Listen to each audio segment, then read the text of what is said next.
I wasn't trying to get rich. I was trying not to get evicted. That summer, my life had narrowed down to numbers I couldn't control. Rent due in 6 days. Overdraft fees already stacking.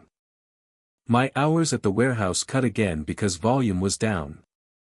I was 29, sleeping 4 hours a night, eating gas station food, and telling everybody I was figuring some things out, which is what people say when they're drowning but still embarrassed enough to smile. The storage auction wasn't some business plan.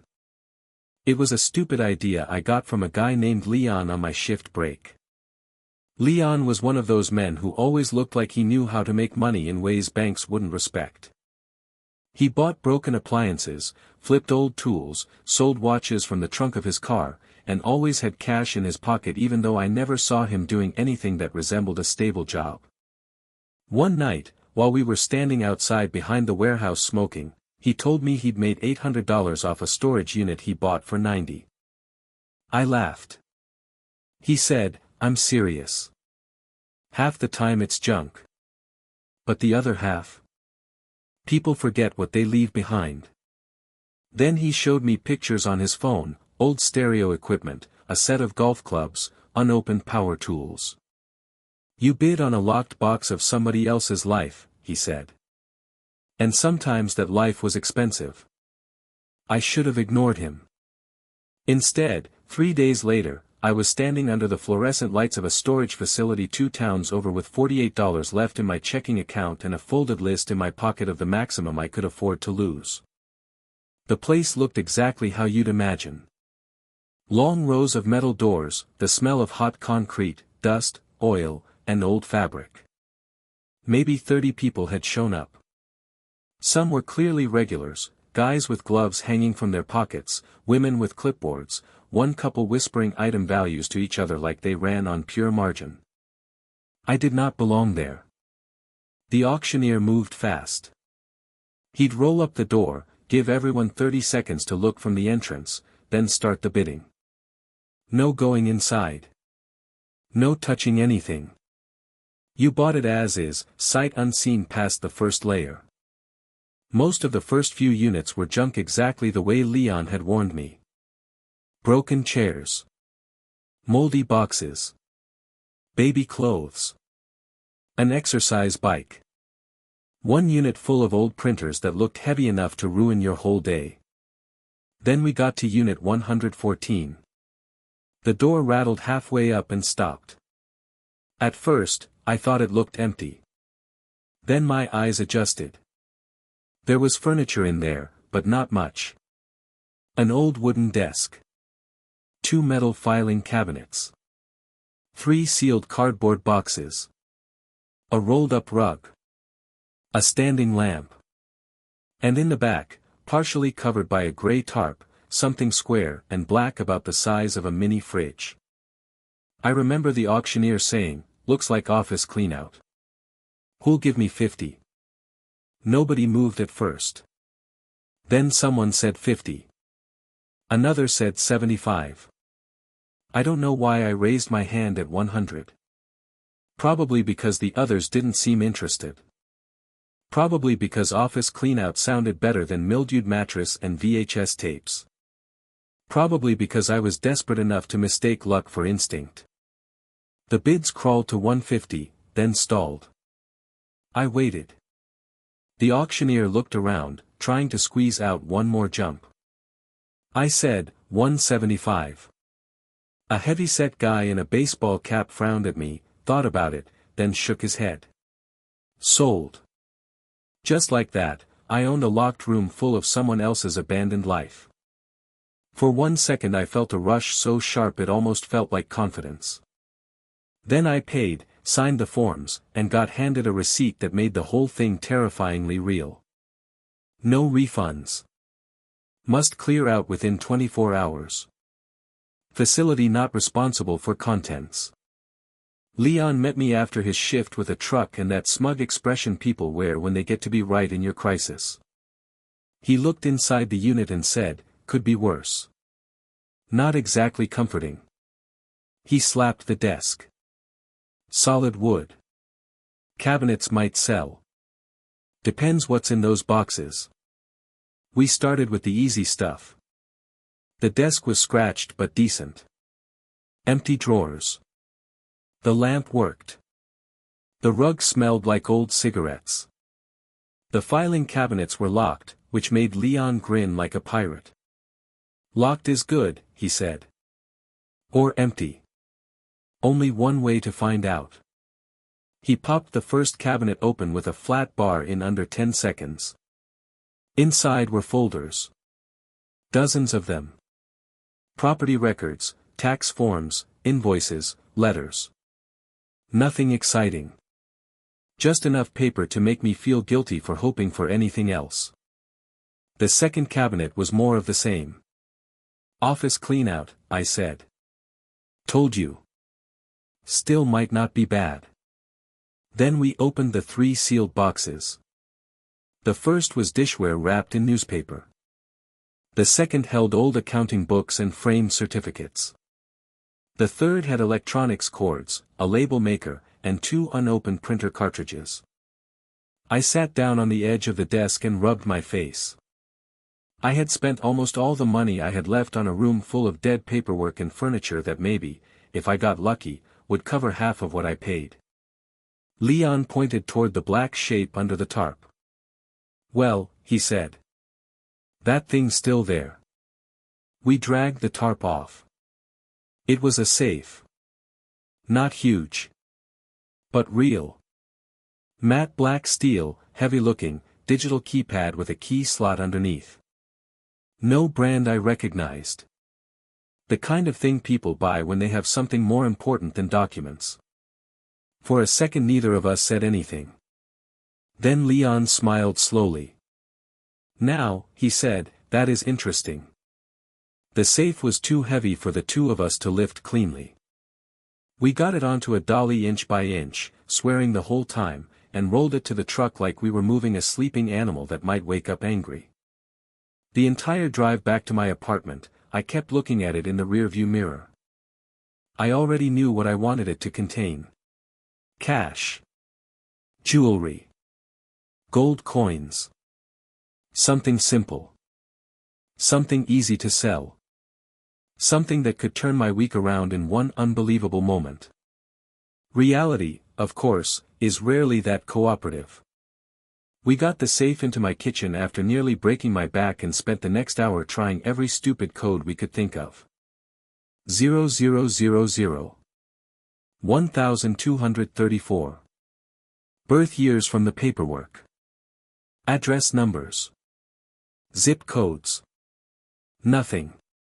Leon said we could get a locksmith or try drilling it, but both would cost money I didn't have. Eventually he left, and I sat there alone in my apartment with the safe on my kitchen floor, staring at it like it had insulted me personally. That night I went through the paperwork from the filing cabinets more carefully. At first it all looked boring: property management documents, tenant notices, maintenance records. Then one name started repeating often enough to stand out. Marlowe Commercial Holdings. That name was on the tax forms, lease agreements, and several envelopes addressed to a downtown office building in the city. I searched it online. There was almost nothing. A registration record. An inactive LLC filing. A couple mentions in old local business journals. The company looked small, maybe defunct. But one thing caught my eye. In an archived article from 9 years earlier, Marlowe Commercial Holdings had been briefly investigated over some kind of fraud allegation involving shell properties and forged maintenance contracts. No charges filed. Not enough evidence. Case quietly died. I sat back and reread the article twice. The owner listed in the article was a man named Evan Marlowe. I went back to the papers and found his name on several signatures. Suddenly the safe felt less random. The next morning, I skipped work and took one of the folders to a locksmith shop across town. I didn't bring the whole safe, just a photo and a desperate expression. The guy behind the counter looked at the photo and said, "I can open it, probably. But if there's any ownership issue, I'm not touching it unless you can prove the unit was legally auctioned. So I brought the receipt. He studied it for a while, shrugged, and said if I hauled the safe in, he'd do it for 200. I almost walked out. Then I remembered my rent. 2 hours later, I was back with the safe in the truck. He worked on it in the back while I paced around pretending not to care. After about 20 minutes, he called me over. The door was open. Inside were no stacks of cash. No gold. No diamonds. Just a thick manila envelope, a smaller lockbox, and 3 external hard drives. That was it. I think my face must have fallen because the locksmith actually laughed. Treasure hunt, not what you hoped. I forced a smile and paid him money I absolutely could not afford. Back in my apartment, I opened the envelope first. It contained copies of bank transfers, handwritten notes, and what looked like property ledgers. Addresses, payment chains, account numbers, initials. A lot of it meant nothing to me. But the names from the file cabinet were there too: Marlowe, shell companies, contractors, rent streams. The smaller lockbox held 6 old-fashioned watches, 2 gold rings, and a velvet pouch of loose diamonds. That got my full attention. I don't know anything about jewelry, but even I could tell they were real or convincing enough to be dangerous. I spread everything on the kitchen table and just stared. The watches alone looked expensive. For the first time since buying the unit, I thought, this might actually change my life. I took the first watch to a jeweler the next day. He examined it, looked at me strangely, and asked where I got it.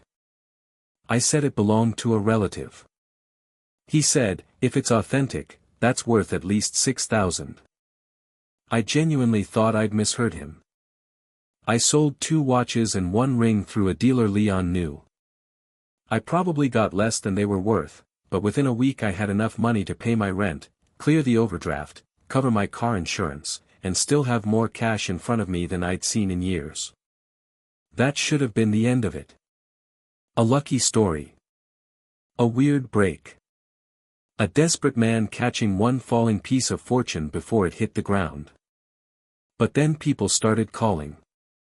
The first call came on a Wednesday afternoon from a blocked number. A man asked if I had recently acquired materials formerly belonging to Marlowe Commercial Holdings. I said, "Who is this?"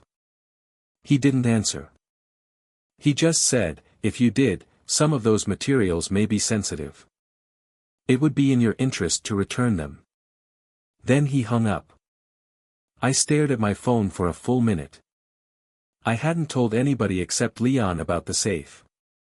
I hadn't posted anything. I'd sold the jewelry quietly through his guy. The storage facility paperwork should have been private. By that night, I had convinced myself it was some kind of scam. Then I came home and found my apartment door unlocked.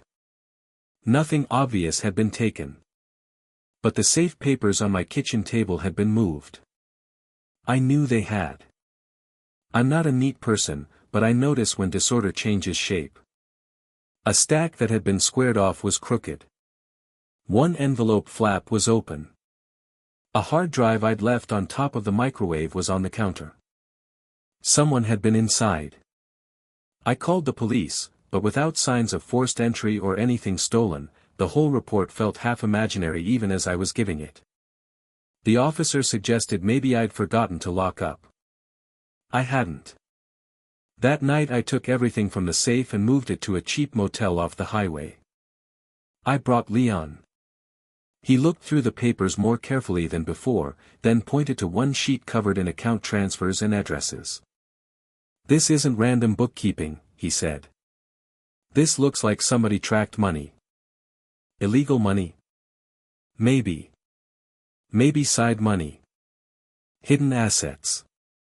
Whatever it is, somebody cared enough to come into your apartment. I asked him what he thought I should do. He didn't answer right away. Then he said, "Depends what kind of rich you're trying to be." That sentence told me I had made a mistake bringing him. Until then, Leon had been excited the way a scavenger gets excited. Suddenly he sounded ambitious. Greedy. I said, "What does that mean?" He leaned back in the motel chair. "It means paperwork can be worth more than jewelry if the right people want it. I'm not blackmailing anyone." I didn't say blackmail. You didn't have to. He smiled a little. You found a dead man's secrets in a box nobody claimed. Don't pretend it doesn't put you in a rare position. I packed the papers back into the envelope and told him to leave. The next morning, I called a journalist. Not some giant national outlet, just a local investigative reporter whose byline I remembered from an article about city contracting fraud. Her name was Tessa Ward. I told her I had documents tied to an old property company and that someone had already contacted me asking for them back. She met me that afternoon in a coffee shop and spent 20 minutes pretending to be calm while flipping through copies. Then she looked up and said, "Do you know what you have?" "Not really." She tapped one ledger. "If these are real, they map hidden transfers through at least 5 shell companies. Some of these addresses are tied to redevelopment projects that got public money." I felt my stomach drop. "Is that bad?" She gave me a look. "Yes." For the next week, my life turned into something I would not have believed if it happened to anyone else. Tessa verified names. Matched signatures. Connected the properties in the documents to contractors, city inspectors, and dormant companies that had been written off years earlier. One of the hard drives contained scanned contracts and internal emails. Another had spreadsheets of payment splits. The third had nothing but archived surveillance footage from office hallways and loading docks, which somehow felt more unsettling than useful. Then she found the thing that made everything explode. A spreadsheet labeled with nothing but a date. Inside were payout records tied to redevelopment grants, including amounts diverted through false maintenance contracts and fake vacancy repairs. The names attached included one current developer, 2 retired city officials, and a law firm still operating downtown. The story published 10 days later. It was big enough that by afternoon every local station had picked it up. Then state investigators got involved. Then lawyers started appearing in the news, all using the exact same language. No comment, inaccurate characterization, unverified materials. And suddenly the contents of my storage unit weren't just weird abandoned documents anymore. They were evidence. People always imagine becoming rich as one clean upward motion. Opportunity appears, money follows, life improves. What actually happened felt messier. The valuables from the safe gave me immediate money, yes. More than immediate, really. After authentication and the later sale of the remaining pieces, I ended up with enough to change my whole year. I paid off debt. Moved into a better place. Bought a reliable car. For the first time since my early 20s, I had savings. But that wasn't what really changed my life. 3 months after the story broke, Tessa called me and asked if I'd ever considered selling my rights to the story. I laughed because I thought she was joking. She wasn't. A production company wanted an option on the documents, the auction, the safe, all of it. Not life-changing Hollywood money, but real money. The kind of money that felt impossible to someone who used to count gas station purchases before swiping his card.